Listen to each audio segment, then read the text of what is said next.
Porque la pregunta más común es la pregunta más complicada de responder.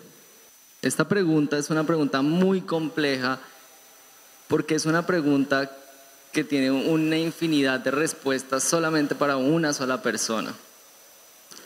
Es una pregunta que de pronto cuando nos la hacen es mucho más fácil de responder con un solo nombre, pero cuando nos la hacemos nosotros es mucho más complicado y nos tenemos que mirar de frente, y es una mirada profunda, es una mirada detenida, y es una mirada infinita, y es difícil en este momento hacer eso cuando tenemos una velocidad como la que está sucediendo en este momento. Esta pregunta se volvió el hilo conductor de una serie de proyectos creativos y muy interesantes que quiero compartir. El primer proyecto se llama El polvo volverás, y este proyecto fue una intención de ir hacia la esencia. Claro, cuando nos hacemos la pregunta de quién soy, también empiezo a preguntar de dónde vengo yo, cuál es mi esencia. Los voluntarios se prestaban para ser transformados, para borrar su identidad. Nosotros empezamos a analizar cuál sería la esencia, a dónde podemos volver, y volvimos a lo que es el barro, el polvo. Y entonces la idea era transformar a los amigos nuestros que se prestaban como voluntarios para este experimento en donde borraban su identidad, y el resultado son estos retratos muy coloridos de ellos y mostrando un lado mucho más salvaje, mucho más de la tierra. El resultado fue impresionante, el resultado con ellos, sobre todo de ellos en su experiencia personal, fue muy lindo porque ellos de alguna manera volvieron al cuerpo y entendieron su cuerpo de nuevo como una herramienta de creación. Como yo creo, en este ejercicio usamos solamente el barro volcánico y el cuerpo de ellos. Cada personaje obviamente prácticamente que reluce cada persona luce este personaje de una manera distinta. ¿De dónde vengo yo? Es una pregunta que nos hacemos cuando queremos buscar quién somos. Después del polvo volverás, voy a Palenque en un proyecto donde la Universidad Tadeo y Resound Lab me invitan a hacer lo mismo, a reinterpretar la identidad de estos músicos de Palenque. Palenque es un lugar muy especial porque la mayoría de personas tiene talentos musicales, o cantan o bailan o alguna cosa. Gracias. Asina, güey. Palenque es espectacular. En este momento de creación con ellos, yo me empiezo a dar cuenta que era un caso un poco diferente al que habíamos vivido en la ciudad con los otros amigos, y es que ellos no se están preguntando mucho de dónde vienen. De lo contrario, ustedes tienen muy claro de dónde vienen y están orgullosos de su herencia africana. Y esto permitió que ellos empezáramos con ellos a crear estos personajes que tienen una mezcla de ese África que ellos tienen como en su herencia, en su esencia, con esta nueva visión de ellos en el mundo moderno. Obviamente esto fue un proceso, ellos no se dejaban pintar tan fácilmente al principio, pero ellos empezaron a entender que la transformación de su cuerpo, de su identidad a través de su cuerpo, les iba a servir para generar estas imágenes que serían piezas que les podrían servir para ellos mismos promocionar su trabajo.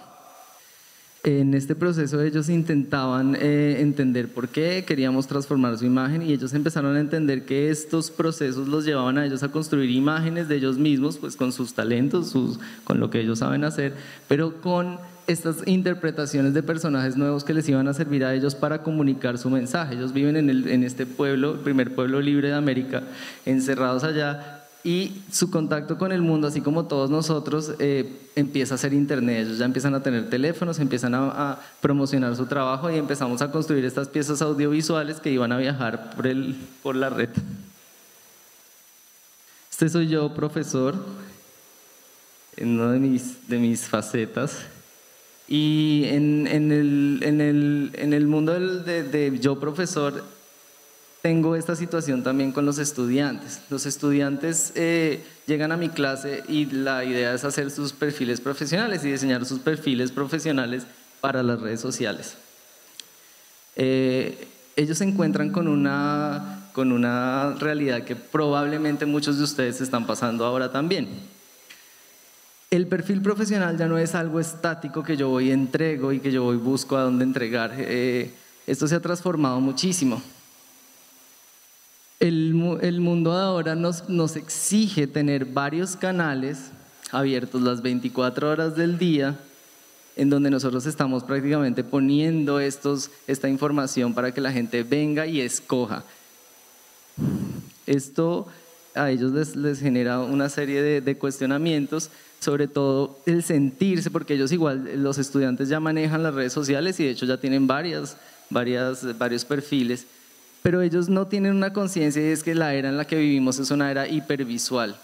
Y es una era que, les voy a explicar qué es hipervisual. La era de la hipervisualidad es, nunca antes habíamos tenido tanta tecnología para observar el mundo y ser observados. Y esto cambia completamente la manera en la que tenemos de percibir el mundo. De hecho, todos lo estamos experimentando ahora. En la era de la hipervisual, los estudiantes empiezan a entender que los mensajes que ellos quieren comunicar, los cuales van a tener que ser entregados en los diferentes medios, necesitan un nivel estético bastante alto. Y empiezan a encontrarse que esos mensajes que tienen que ser audiovisuales o de alguna manera bastante llamativos, tienen que tener un equilibrio entre emoción e intelecto. Y esto no es fácil. Y también empezamos a ver con ellos que la autenticidad se va a convertir en el radar que tienen los consumidores y los navegadores digitales al buscar contenido. Además, que los cazatalentos, o sea, las personas a las que ellas quieren llegar con sus perfiles profesionales, también están buscándolos a ellos por este medio. Esto empieza a generar en ellos una crisis. Empieza a generar en ellos una situación en la que yo pienso que también muchos se van a sentir identificados, y es: ¿qué comunico? ¿Qué quiero comunicar? ¿Cómo lo muestro? ¿Por dónde lo muestro? ¿Qué foto pongo? ¿En cuál canal? ¿Qué color le pongo? ¿Qué estilo le pongo? Y todas estas preguntas que a ellos los llevan a un estado de, otra vez, ¿quién soy yo? Y a un estado otra vez de crisis. Es una crisis, es un bloqueo creativo que les da a la mayoría de los estudiantes que empiezan con este proceso. Esto me llevó a mí como profesor a preguntarme, ¿qué hago para sacarlos yo de este bache creativo? Pues como profesores tenemos que hacer eso.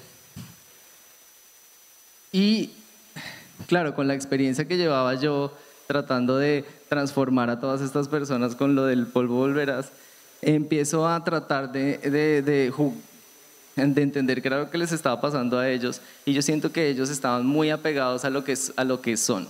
O sea, ellos están muy apegados a su identidad, a lo que son en ese momento.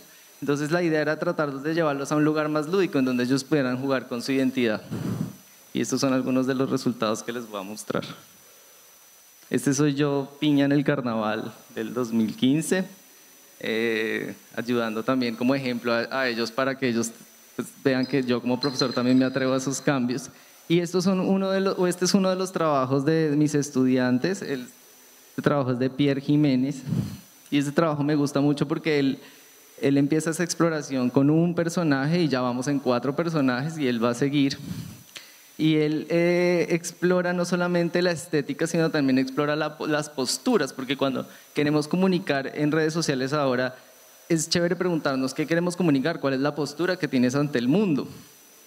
En este caso, Pierre está explorando el género, un tema que es bastante central en este momento y que tiene que ver mucho con la identidad, porque quién soy, también mucha gente está muy pegada a eso de quién soy con el tema del género.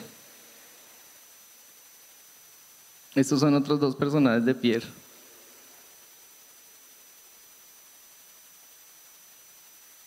Esta es Lina Bocio. Ella fue la misma del video que mostré al principio. Ella fue un caso bastante especial porque ella alcanzó a crear más o menos 8 personajes y a cada uno de los personajes le hizo su propio vestuario. Estos personajes todos salieron de ella, invención de ella. Estos son otros ejemplos de casos de los estudiantes. Hay una cosa muy importante aquí, es que ellos no solamente aprenden a hacer sus perfiles profesionales, y muchas veces estas no son las fotos de sus perfiles. Esto los ayuda más bien a ellos a entrar en un estado de una conciencia de un lugar que es un lugar mucho más, de un lugar de inspiración que vive mucho más allá del internet. Y esto es importante porque ahora todos estamos buscando el Internet como lugar de inspiración. Y eso está provocando una situación donde todo el mundo está viendo lo mismo revuelto a hacer y revuelto a hacer, y yo cojo aquí, pego aquí, recorto aquí, y eso está generando la gente se está cansando. Es muy importante para ellos entender que ellos mismos son fuente creativa, así estemos offline. Yo mismo dentro de mí puedo buscar una fuerza creativa que me lleve a crear lo que yo quiera, y ahí puedo buscar la inspiración en mi misma historia, en lo que yo soy. Esto me llama a reflexionar mucho sobre estas nuevas necesidades que están saliendo, y es que ahora todos tenemos la obligación de diseñar, construir, comunicar y gestionar la historia misma de nuestras vidas, además de compartirla al mundo, porque estamos en la época del compartir. Yo veo esto como una gran oportunidad, y yo creo que todos vean esto como una gran oportunidad, porque cuando a ti te dan la oportunidad de crear otro yo, una persona que no existe, otro yo desde cero, y que yo lo puedo crear, no son los papás de ustedes los que lo van a crear, sino nosotros mismos tenemos la oportunidad, empiezan a aparecer estos cuestionamientos. Esta es mi foto del perfil del Facebook, al lado de la foto de mi cédula, y siento que me siento más identificado en este momento con el del lado izquierdo que con el derecho. Ya he cambiado mucho, eso fue hace más de 10 años. La invitación está un poco en esta tarde, y les agradezco por estar acá oyéndome, es aceptarnos como múltiples, aceptarnos como seres diversos, aceptarnos como seres cambiantes porque tenemos que adaptarnos, y más en esta revolución digital, a celebrar las diferencias en nosotros mismos, así como también en los otros, y sobre todo darme la posibilidad de cambio, de cambiar. Hay mucha gente que tiene el mismo corte de pelo años y años. Es una invitación a que empecemos a cambiar, porque la única constante en el mundo de la hipervisualidad es el cambio. Pues no podemos ser estáticos en un mundo cambiante. La otra invitación es, cada vez que les pregunten esa terrible pregunta de quién soy, yo les aconsejo que la cambien por quién quiero ser, y empiecen a crear ese ser que quieren ser y atreverse a hacerlo. Gracias.